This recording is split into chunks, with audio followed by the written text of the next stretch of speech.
Hello friends, इस video में हम कंटिन्यू करेंगे एविडेंस एक्ट के अंदर चैप्टर 10 एग्जामिनेशन ऑफ विटनेसेस। जो उसके अंदर सेक्शन है तो उन सेक्शन को हम कवर करेंगे इस वीडियो के अंदर। हम 135 से लेकर 148 तक अलग अलग वो वीडियो में जो है जो सेक्शंस हैं वो कवर कर चुके हैं। हमारा जो है सेक्शन 144 बचा है और 148 के बाद के जो सेक्शन हैं वो बचे हैं, तो वो हम इस वीडियो में कवर करेंगे। सबसे पहले बात करते हैं सेक्शन 144 के बारे में। अब देखिए इस सेक्शन पर, सेक्शन 144 पर जो एविडेंस एक्ट का चैप्टर 6 है, एक्सक्लूजन ऑफ ओरल और डॉक्यूमेंट्री एविडेंस, इसमें जो सेक्शन नंबर 91 और 92 है, तो ये इस सेक्शन पर 144 पर एक तरह से अप्लाई होंगे। मतलब आप कह सकते हो कि ये सेक्शन 91 और 92 जो है उसकी तरह ही ये सेक्शन जो है 144 है। शॉर्ट में जान लेते हैं, ब्रीफ में जान लेते हैं इसके सेक्शन 91 और 92 में क्या है। इसे हम जो एक्सप्लेन करके जो है मतलब अलग से वीडियो बनाएंगे इन सेक्शनों की। यहाँ पर सिर्फ हम ब्रीफ में जान लेते हैं। सेक्शन 91 कहता है कि अगर कोई भी कॉन्ट्रैक्ट या ग्रांट या फिर प्रॉपर्टी का कोई भी डिस्पोजिशन, इन सबसे रिलेटेड अगर कोई भी डॉक्यूमेंट है जो कि रिटन फॉर्म में है, या फिर किसी लॉ ने मतलब किसी लॉ के अकॉर्डिंग ये चीज मेंशन हो कि इस मैटर के लिए रिटन डॉक्यूमेंट होना जरूरी है, तो उस चीज के लिए, तो उस केस में जो एविडेंस के तौर पर जो पेश किया जाएगा वो आपका वो डॉक्यूमेंट मतलब रिटन डॉक्यूमेंट वो ही पेश किया जाएगा। और अगर ओरिजिनल डॉक्यूमेंट नहीं है तो उस केस में उसी डॉक्यूमेंट का, रिटन डॉक्यूमेंट का जो है आप सेकेंडरी एविडेंस दे सकते हैं। सेकेंडरी रिटन एविडेंस में दिया जा सकता है वो डॉक्यूमेंट। अब जो सेक्शन 92 है ये भी आपका 91 से कनेक्टेड है, उसी से रिलेटेड है, मतलब कि उसके साथ पढ़ा जाएगा। सेक्शन 91 के साथ 92 पढ़ा जाएगा। सेक्शन 92 कहता है कि अगर जो डॉक्यूमेंट है, रिटन डॉक्यूमेंट है, उसकी कंडीशन में कोई चेंज हो रहा है, कुछ भी, चाहे वो सब्सट्रैक्शन हो रहा हो, चाहे वो एडिशन हो रहा हो, वो भी आपको रिटन फॉर्म में ही पेश करना पड़ेगा, रिटन फॉर्म में ही देना पड़ेगा।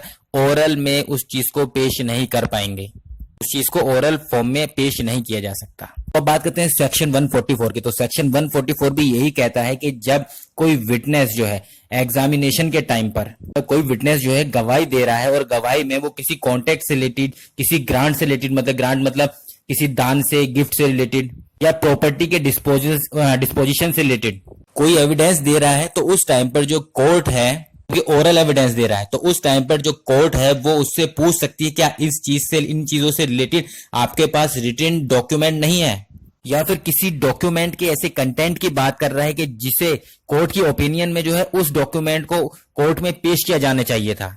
तो इन केस में जो एडवर्स पार्टी है वो ऑब्जेक्ट कर सकती है, मतलब कि वो कह सकती है कि उस विटनेस को कोर्ट के अंदर जो एविडेंस दे रहा है ओरली, उसको पेश करने दिया ना जाए जब तक कि वो उन डॉक्यूमेंट को प्रोड्यूस ना करे, जब तक कि वो उन डॉक्यूमेंट को ना दिखाए, मतलब तब तक कि वो उन रिटन डॉक्यूमेंट को कोर्ट में पेश ना करे, तब तक वो जो ओरली एविडेंस दे रहा है उसको वो ना दिया जाना जाए, मतलब ना दे सके। वो इस चीज के लिए एडवर्स पार्टी ऑब्जेक्शन उठा सकती है। अगर उसके पास प्राइमरी डॉक्यूमेंट नहीं है तो उस केस में वो सेकेंडरी डॉक्यूमेंट जो है सबमिट करा सकता है, मतलब सेकेंडरी डॉक्यूमेंट पेश कर सकता है कोर्ट में।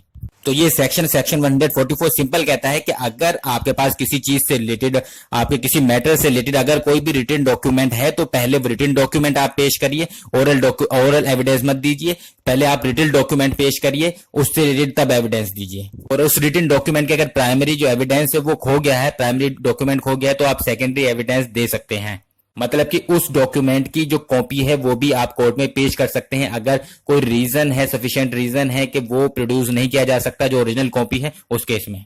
और अगर इसके एक्सप्लेनेशन की बात करें तो इसका एक्सप्लेनेशन एक आपका एक्सेप्शन बताते हैं कि किस केस में जो ओरल एविडेंस है, ओरल डॉक्यूमेंट, उस डॉक्यूमेंट से रिलेटेड जो स्टेट या वो आपका जो ओरल एविडेंस जो है पेश कर सकता है। उसका एक्सप्लेनेशन कहता है कि जो आपका विटनेस है वो ओरल एविडेंस दे सकता है अगर उसने जो डॉक्यूमेंट के अंदर जो कंटेंट लिखे हुए हैं उनके बारे में किसी अदर पर्सन से सुना है, किसी थर्ड पर्सन से सुना है, तो उस केस में।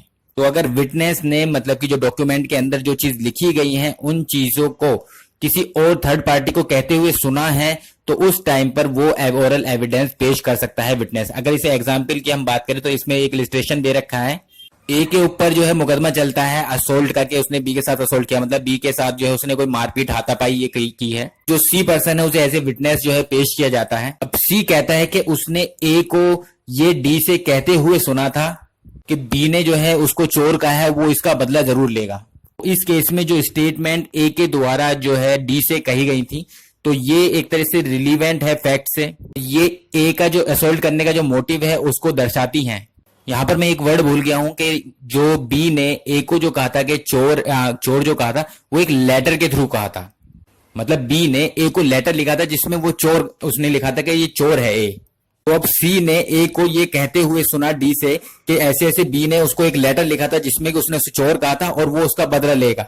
सी के द्वारा जो ये एविडेंस दिया जा रहा है, तो ये एविडेंस जो है आपका माना जाएगा, अप्रूव किया जाएगा, एडमिसेबल होगा। यहां पर सी को जो है वो डॉक्यूमेंट जो लेटर है वो प्रोड्यूस करने की जरूरत नहीं है।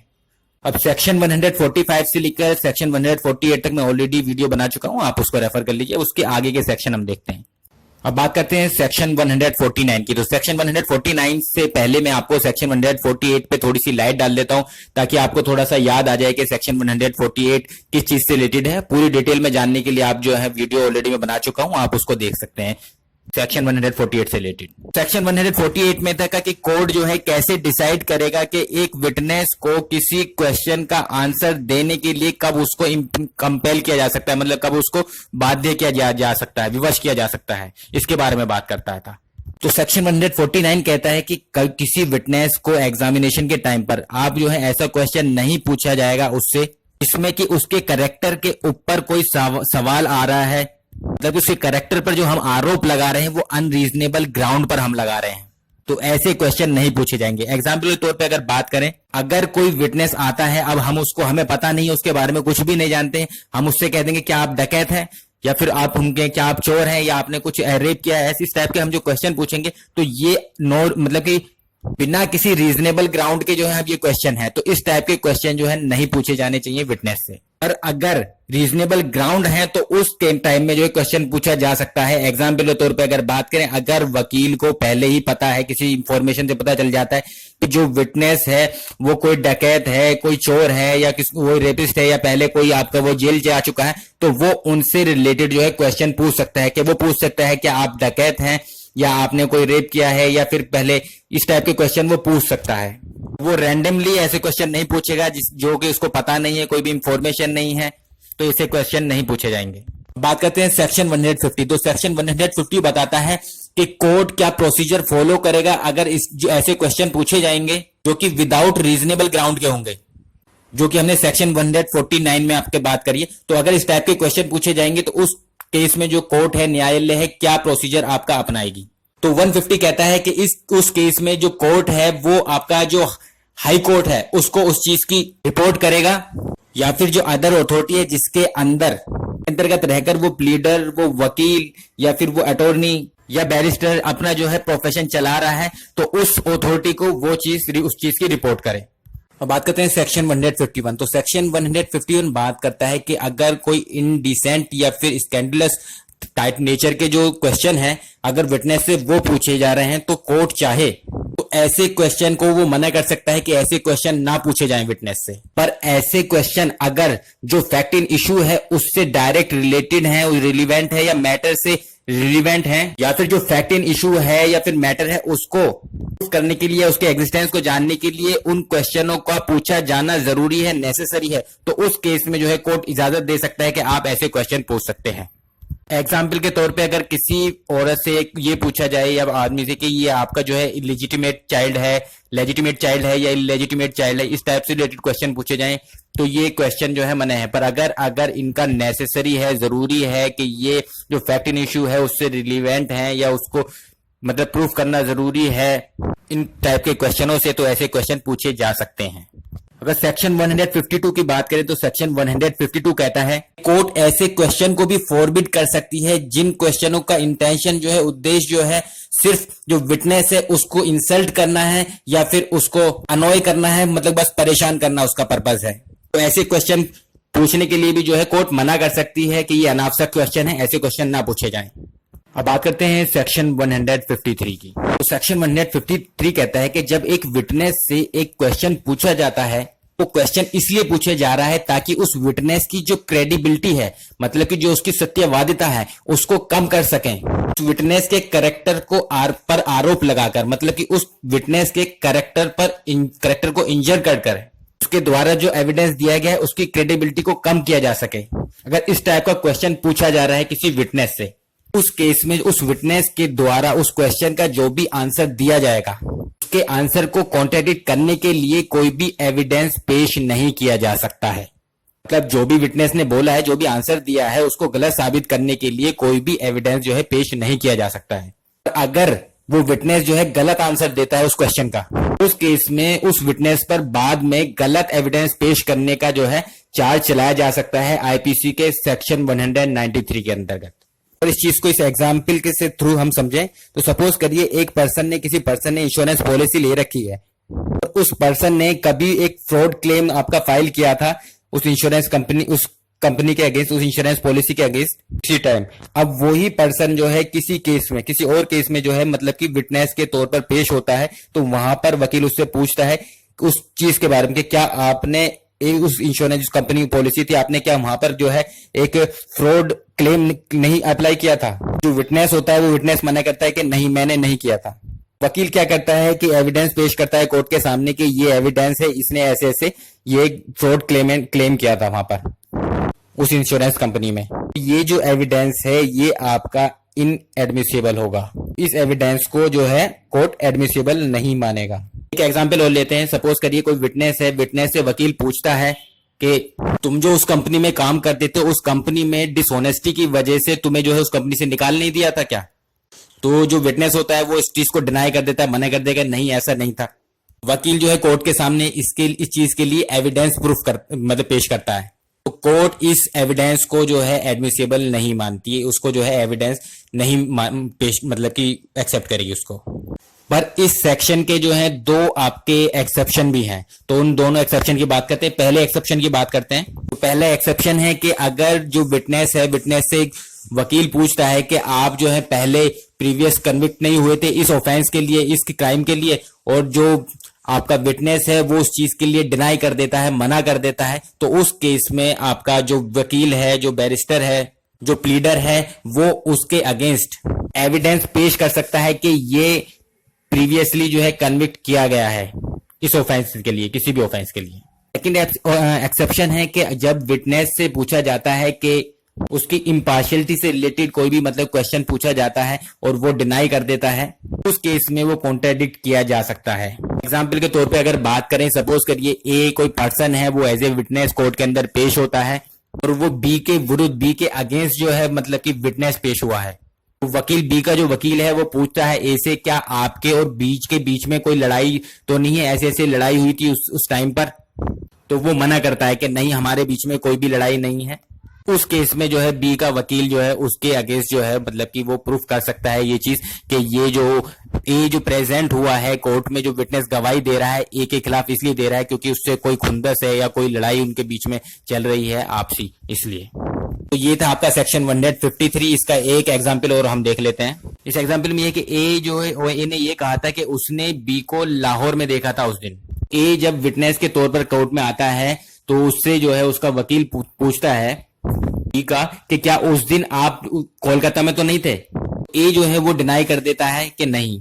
तो बी का जो वकील है वो एविडेंस आपका पेश करता है, पेश करता है कोर्ट के सामने कि ए उस दिन जो है, जिस दिन वो कह रहा है कि उसने वहां पर उसको मतलब बी को लाहौर में देखा था जबकि वो खुद कोलकाता में था, तो ये इसके लिए एविडेंस पेश करता है। इस केस में जो एविडेंस पेश किए गए वो कोर्ट ने एडमिसिबल किए, इस वजह से नहीं, उससे ए से जो क्वेश्चन पूछा गया था कि उस दिन आप कोलकाता में नहीं थे, तो उसने मना कर दिया, इस वजह से वो एडमिसिबल नहीं किए गए हैं।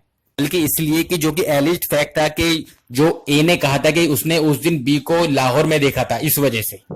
जितने भी मैंने आपको एग्जाम्पल दिए उनमें अगर देखा जाए तो, और दूसरे भी एग्जाम्पल दिए हैं मैंने, तो जिसमें मना करा है और मतलब कि उसके अगेंस्ट एविडेंस दिया, तो उसमें आपका एविडेंस तो नहीं दे सकते मतलब कि जो भी आंसर आपका दिया जाता है विटनेस के द्वारा टाइप के क्वेश्चन के, जो कि हमने बात करी थी सेक्शन 153 में। इसमें और अगर वो गलत बोलता है तो फॉल्स एविडेंस के वजह से जो है उसके ऊपर जो है आपका केस चल सकता है। बात करते हैं सेक्शन 154। इस पे हम ऑलरेडी वीडियो बना चुके हैं जो हॉस्टाइल विटनेस से रिलेटेड आपकी बात करता है।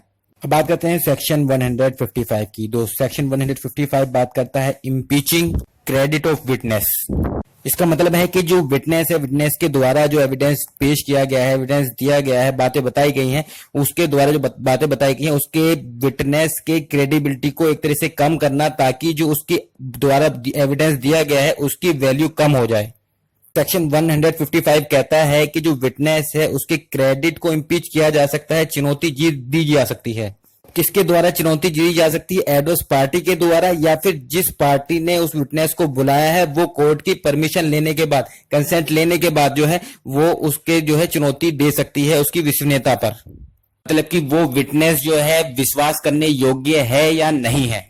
अब उस विटनेस पर किस तरीके से आरोप लगाया जा सकता है, किन तरीकों से आरोप लगाया जा सकता है, वो उसको 3 पार्ट में डिवाइड किया गया है। तो 3 आपके जो पॉइंट हैं उन तरीकों से जो है आप उसकी विटनेस के कैरेक्टर पर जो है आप आरोप लगा सकते हैं। पहला अगर बात करें, पहला है कि किसी पर्सन के एविडेंस देने पर कि ये जो विटनेस है ये आपका विश्वास योग्य नहीं है। कहने का मतलब है कि आप कोर्ट में कोई दूसरा गवाह पेश कर दो उस गवाह के विरुद्ध, उस गवाह के अगेंस्ट कि ये जो गवाह बोल रहा है ये सत्य नहीं बोल रहा है, ये या विश्वास योग्य नहीं है, ये उसकी बातों पर जो है विश्वास नहीं किया जा सकता है। सेकंड है कि आप उस विटनेस के लिए ये प्रूफ कर दो कि उस विटनेस ने ब्राइड मतलब कि रिश्वत ली है, या फिर उसको रिश्वत का ऑफर मिला है और उसने एक्सेप्ट कर लिया है, या फिर किसी भी तरह का उसको लालच दिया गया है इस तरह का एविडेंस देने के लिए। और थर्ड है कि ये चीज प्रूफ कर दी जाए कि उस विटनेस ने पहले कुछ और स्टेटमेंट दी थी और अब जो है ये कुछ और स्टेटमेंट दे रहा है, अब कुछ और बोल रहा है, और जो कि दोनों आपस में कॉन्ट्राडिक्ट करती हैं दोनों बातें। तो ये चीज अगर प्रूफ कर दिया जाए तो तब भी उसके एविडेंस, दिए हुए एविडेंस पर जो है एक तरह से जो है शक किया जा सकता है। देखिए इन तीनों चीजों में से अगर कोई भी चीज प्रूफ कर दी जाए तो देखिए कोर्ट के माइंड में भी एक तरह से ये आ जाएगा कि ये पर्सन कहीं ना कहीं गलत है, और उसके द्वारा जो एविडेंस दिया गया है वो उसकी वैल्यू जो है अपना आप कम हो जाएगी। इसलिए उसके जो विटनेस है उसकी क्रेडिबिलिटी को कम करने की उसको कोशिश की जाती है, ताकि जो एविडेंस है एविडेंस की वैल्यू कम हो जाए। बात करते हैं सेक्शन के एक्सप्लेनेशन की। तो एक्सप्लेनेशन जो है इसका जो आपका डील करता है वो जो पॉइंट 1 हमने पढ़ा था तो उससे रिलेटेड है ये। तो इसका एक्सप्लेनेशन कहता है कि जहां एक विटनेस दूसरे विटनेस की क्रेडिबिलिटी पर जो है गवाही दे रहा है, तो वो विटनेस चाहे अपने एग्जामिनेशन इन चीफ के टाइम पर जो है ये रीजन ना बताए कि उस पर क्यों विश्वास किया जाए, परंतु फिर भी उस पर्सन से, उस विटनेस से जो है क्रॉस एग्जामिनेशन किया जा सकता है कि क्या रीजन है कि क्यों वो, उसको ऐसा क्यों लगता है कि वो विटनेस जो है मतलब कि विश्वास के योग्य नहीं है। ये क्रॉस एग्जामिनेशन किया जा सकता है, उससे रीजन पूछा जा सकता है उससे उस चीज के लिए, और वो जो भी उसका आंसर देगा उसको कॉन्ट्राडिक्ट नहीं किया जाएगा। पर अगर वो फॉल्स इंफॉर्मेशन देता है, गलत बोलता है, तो उस केस में उस पर फॉल्स एविडेंस देने के लिए चार्ज चलाया जा सकता है, चार्ज लग सकता है उसका, और उस पर जो है केस चलाया जा सकता है उस चीज के लिए। अब इस सेक्शन के कुछ लिस्ट्रेशन की बात करते हैं। एक लिस्ट्रेशन है इसके अंदर है कि ए जो है केस करता है बी के ऊपर कि उसने बी को जो है कोई मतलब कि गुड्स जो है बेचे हैं, माल बेचा है, और उसने पैसे नहीं दिए हैं, और उसने वो गुड्स जो है उसको बी को दे भी दिए हैं, मतलब कि उसकी डिलीवरी कर दी है। सी को जो है विटनेस के तौर पर जो है बुलाया जाता है, तो सी अब उस गवाही के टाइम पर कहता है अपनी गवाही विटनेस के तौर पर कि उसने जो है, जो ए ने उसको गुड्स दिए थे वो उसने सी को जो है, मतलब कि सी कहता है कि ए ने जो उसको गुड्स दिए थे उसने वो बी को डिलीवर कर दिए हैं। अब इसका इतना कहने पर जो है मतलब कि बाद में जो पार्टी होती है, अपोजिट पार्टी, वो एविडेंस के तौर पर एविडेंस पेश करती है कोर्ट के सामने कि सी ने ये चीज पहले कही थी, सी ने पहले कहा था कि उसने जो है बी को गुड्स डिलीवर नहीं किए थे, और अब जो ये कह रहा है सी कि उसने बी को गुड डिलीवर किए थे ए के कहने पर। ये जो एविडेंस दिया गया है ये एडमिसिबल है। तो एक दूसरा एग्जांपल है, इसमें क्या है, ए के ऊपर केस चलता रहता है बी के मर्डर का, ए ने जो है बी का मर्डर किया है, सी को विटनेस के तौर पर पेश किया जाता है। तो सी कहता है कि जब बी मर रहा था, मतलब कि मरते समय डाइंग डिक्लेरेशन उसने करी थी, इसने ये कहा था कि उसको जो मतलब उसको जो मौत हो रही है, या फिर मतलब कि उसको ए ने जो है बहुत बुरी तरह मारा है, उसने ये जो जख्म दिए हैं ये ए ने दिए हैं। सी कहता है कि मतलब कि बी ने उसे बताया था उस टाइम पर कि ए ने उसको जख्म दिए और इसकी वजह से वो मर गया है। सी ने ये चीज गवाही दी कि ए ने जो है मतलब बी को मारा था, इस वजह से वो मर गया है, और बी ने उसको बताया था कि ए ने उसको बहुत बुरी तरह मारा है, ये जख्म जो है ए ने दिए हैं। और जब सी के अगेंस्ट जो है मतलब एविडेंस दिए जाते हैं, उसके दूसरी पार्टी जो है मतलब कि ए की तरफ से, ए का जो आपका वकील होता है वो एविडेंस पेश करता है कि सी ने अपनी पहली गवाही में, इससे प्रीवियस गवाही में ये चीज कहा था कि जब बी की मौत हुई थी तो उसने मुझे कुछ भी नहीं बताया ए के बारे में, और ए ने उसको जो है जख्म नहीं किया और उस जख्म नहीं दिया बी को, और वो प्रेजेंट भी नहीं था उस टाइम पर। तो ये जो एविडेंस है ये आपका एडमिसेबल है। तो इस वीडियो में इतना ही। Thank you. हेलो फ्रेंड्स, इस वीडियो में हम कंटिन्यू करेंगे एविडेंस एक्ट के अंदर चैप्टर 10 एग्जामिनेशन ऑफ